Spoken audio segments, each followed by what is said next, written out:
Let's we start the English worksheet. तो English worksheet, this is the questions of worksheet. Singular form to plural form. We have to convert singular to plural form. Right? So, number 1, first question. The thief was caught by the policeman. Thief એટલે ચોર, was એટલે હતો, હતી, હતું, હતા, was where no meaning આ થાય, બરાબર. caught કેચનું caught થાય, કેચનું પાસ્ટ પાર્ટિસિપલ ભૂતકૃદંત caught થાય, CAUGHT caught. by the કોના દ્વારા, by એટલે દ્વારા, by the એટલે દ્વારા, પોલીસમેન કોના દ્વારા, પોલીસમેન દ્વારા. તો so the thief was caught by the policeman. તો હવે આમાંથી આપણે સિંગ્યુલર ટુ પ્લુરલ ફોર્મ કેવી રીતે કરીશું? થીફ એટલે ચોર, ચોરનું એક વચન છે આ ચોર, તો એનું બહુવચન કરી દઈશું, સિંગ્યુલર ટુ પ્લુરલ ફોર્મ કરીશું. સો થીવ્સનું થીવ્સ કરીશું, the thieves. So the thieves that was caught. જો આમાં સિંગ્યુલર ટુ પ્લુરલ ફોર્મ કીધું છે ને, તો ફોર્મ પ્રમાણે આખા સેન્ટેન્સ પર એ પ્લુરલ એ થશે, વપરાશે, બરાબર. તો પોલીસમેન દ્વારા ચોર પકડાઈ ગયા, બાય ધ પોલીસમેન. ઓકે, તો થીફ THIEF થીફ, એનું પ્લુરલ થશે THIEVES થીવ્સ. સ્પેલિંગ મિસ્ટેક નહીં જોઈએ, બરાબર. The calf then second question જુઓ. The calf ate a loaf of bread. Calf એટલે ગાયના બચ્ચા.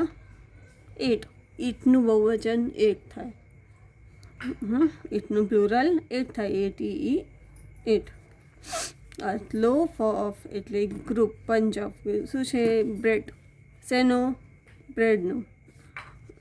બ્રેડનું એક બંચ છે, બરાબર. તો આમાં આનું આપણે પ્લુરલ ફોર્મ માંગ્યું છે, તો પ્લુરલ ફોર્મમાં કાફનું કાલ્વ્સ થશે, CALVES કાલ્વ્સ. ATE a loaf of breads, right? Then question number 3. હવે આમાંથી સિંગ્યુલર ફોર્મ એની નીચે છે ને, આપણે સિંગ્યુલર ટુ પ્લુરલ જે કરીએ ને એની નીચે અંડરલાઇન પણ કરવાની છે આપણે, રાઈટ. સો નંબર 1 થીવ્સમાં અંડરલાઇન, નંબર 2માં કાર્ડ્સમાં underline. Number 3 the woman goes to her work. તો આન્સર નંબર 3 જોઈશું. હવે જો પહેલાં ક્વેશ્ચન સમજીએ આપણે. Question, the woman goes to her work. The woman, the સ્ત્રી, goes એટલે ગઈ, to એટલે ત્યાં, her એટલે તેનું, વર્ક એટલે કામ, સ્ત્રી ત્યાં તેનું કામ કરવા ગઈ, બરાબર.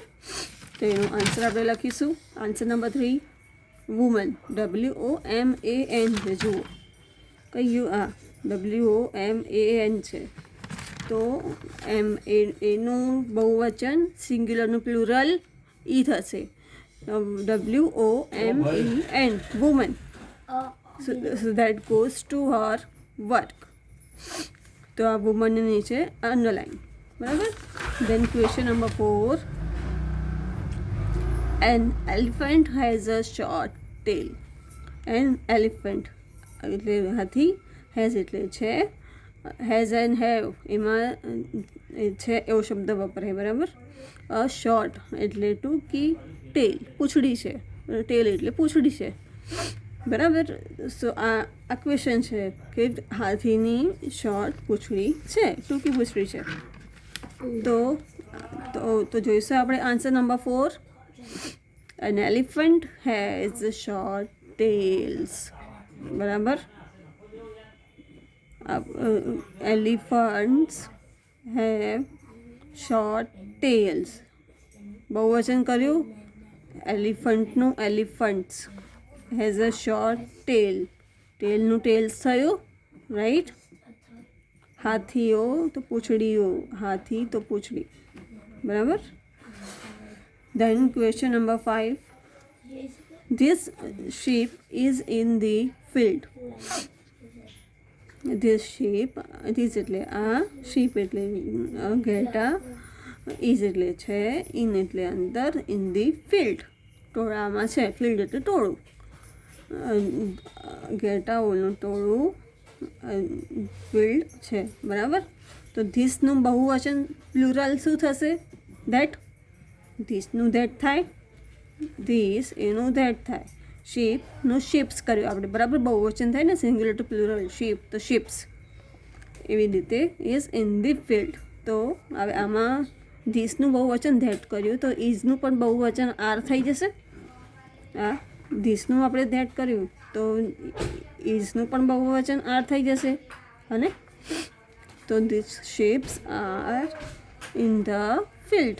In the field. બરાબર. હવે જે વર્ડ આપણે સિંગ્યુલર ટુ પ્લુરલ કર્યા છે એને અંડરલાઇન કરવાની. બરાબર.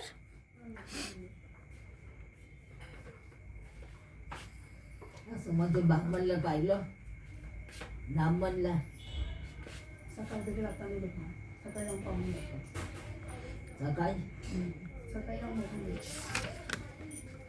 Then question number 6. The fish is swimming in the pond. The fish માછલી સ્વિમિંગ તરી રહી છે. ઇન ધી અંદર ક્યાં? પોન્ડમાં, તળાવમાં માછલી તરી રહી છે. તો એનું આપણે બહુવચન જોઈશું. Answer number 6. ફિશનું બહુવચન fishes, singular to plural form.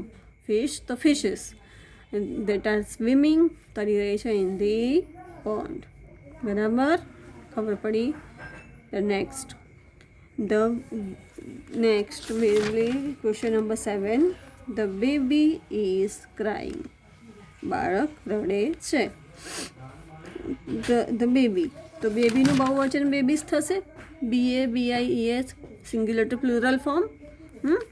અને બેબી પછી ઇઝ લખ્યું છે. જો બેબી પછી ઇઝ લખ્યું છે તો એ એક વચન. એનું પ્લુરલ કરીએ તો બહુવચન એટલે ઇઝનું આર થાય. શું થાય? R. The babies are crying, right? So આપણે આજના આ વિડીયોમાં શીખ્યા English worksheet which is singular to plural form. These the questions and these the answers. So thank you for watching.